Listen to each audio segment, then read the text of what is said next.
Ya, Assalamualaikum warahmatullahi wabarakatuh. Sebelumnya izin kami dari kelompok 9 ingin membuat video tentang penjelasan kode yang ada dalam latihan praktikum kemarin, yaitu tentang modul 1, yaitu eksplorasi data.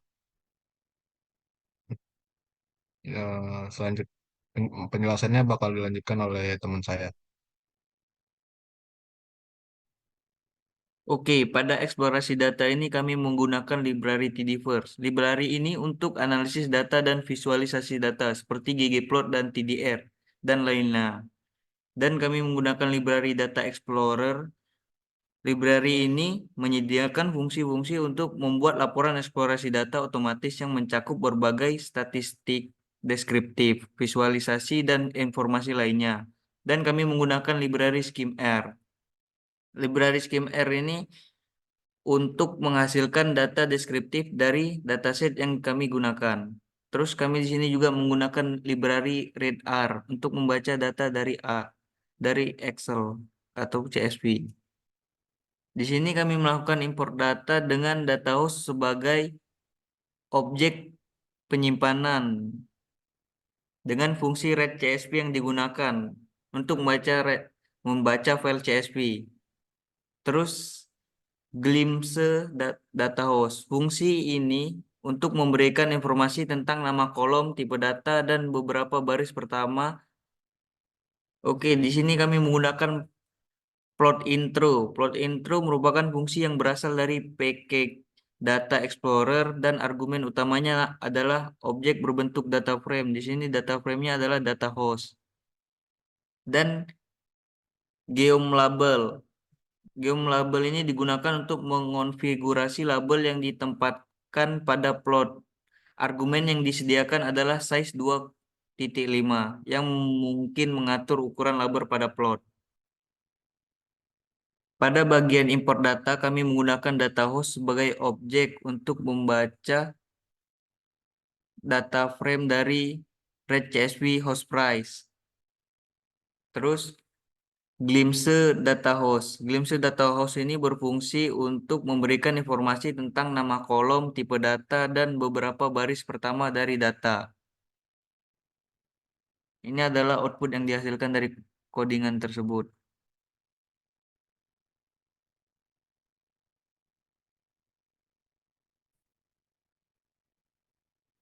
Untuk memeriksa gambaran umum data, kami menggunakan plot intro. Plot intro merupakan fungsi yang berasal dari package Data Explorer dan argumen utamanya adalah objek berbentuk data frame. Data frame tersebut adalah data host yang kami gunakan. Geom label arts. Geom label arts ini digunakan untuk mengonfigurasi label yang ditempatkan pada plot. Argumen yang disediakan adalah size 2,5 yang mungkin mengatur ukuran label pada plot. Penjelasan selanjutnya akan dilanjutkan oleh teman saya, Rafli Prabu. Izin masuk. Scheme without chart merupakan fungsi yang berasal dari package scheme dan argumen utamanya adalah objek berbentuk data.frame. Di sini dilanjutkan codingan untuk menangani missing value dan melakukan replace missing value. Berikut ini adalah codingan untuk menangani missing value dan melakukan replace missing value.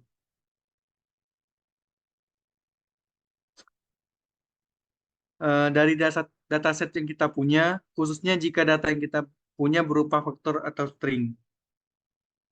Di sini kita menggunakan na.omit digunakan untuk menghapus semua baris dan mengandung missing value dari data yang kita punya.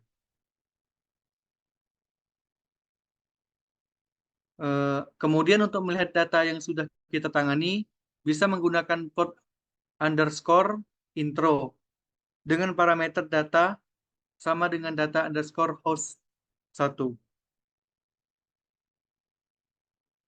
Di sini discrete column value-nya sebesar 53,8%, continue columns value-nya sebesar 46,2%, all missing column value-nya sudah menjadi 0%. Dan value row yang sudah komplit 1%, dan tidak ada missing observation. Selanjutnya saya lanjutkan kepada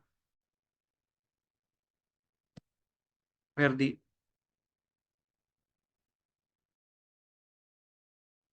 Oke, setelah didapat plot tadi, selanjutnya ini bakal kita masukkan lagi kode scheme without chars untuk mengecek eh, tabel dengan visualisasi tabelnya. Nah, outputnya bakal muncul seperti di bawah ini, ada 3 biji. Next.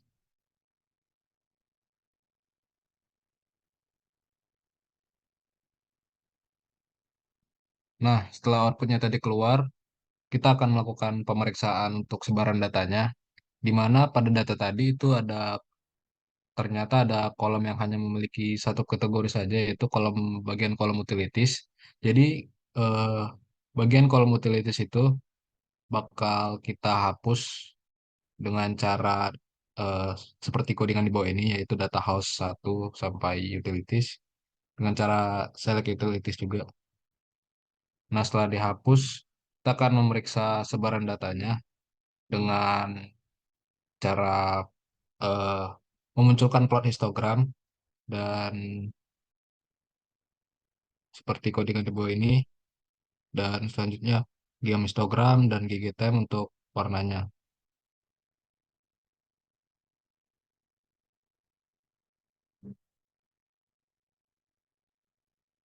Oke, selanjutnya kita bakal melakukan visualisasi dengan plot bar sama seperti tadi, dan ini juga bisa kita atur warnanya juga.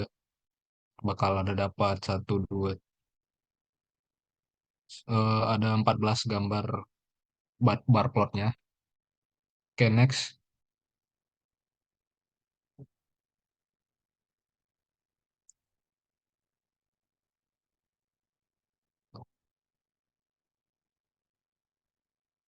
Selanjutnya kita bakal memeriksa korelasi peubah dengan cara mm, memberikan fungsi plot scatter plot,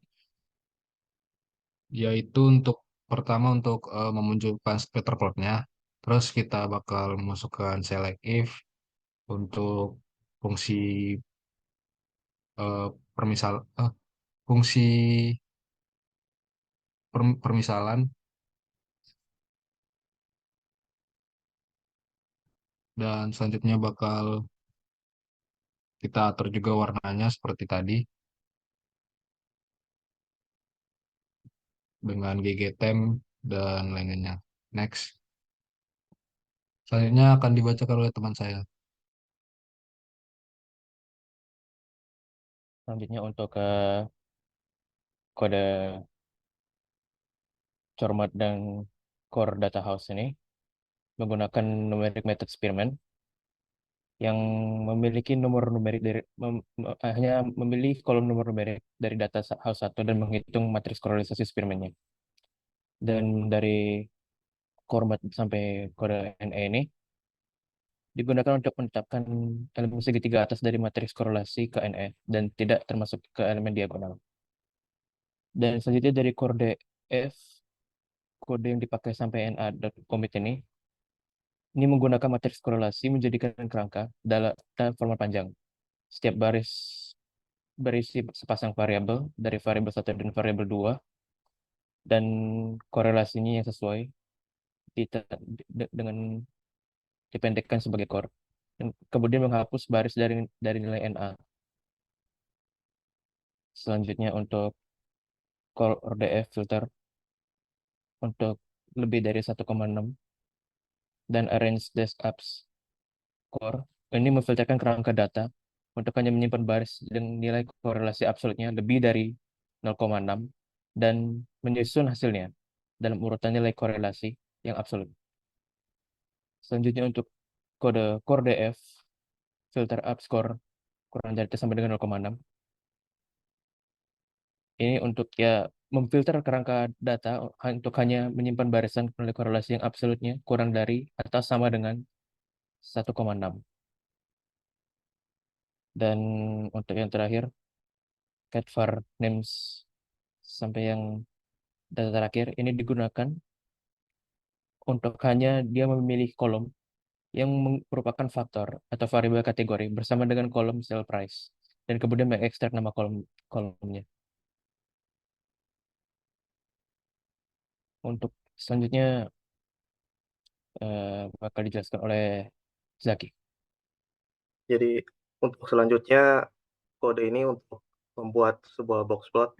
Yang pertama ada for names min43. Kode ini melakukan iterasi melalui setiap elemen dalam cat var names kecuali elemen ke-43 yang berisi sale price.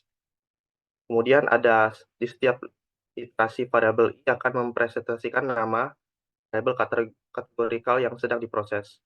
Kemudian pada setiap iterasi fungsi boxplot dipanggil dengan argumen-argumen berikut. Yang pertama ada data. Menggunakan data dari data house 1 dengan hanya memiliki kolom-kolom yang bertipe faktor dan sale price.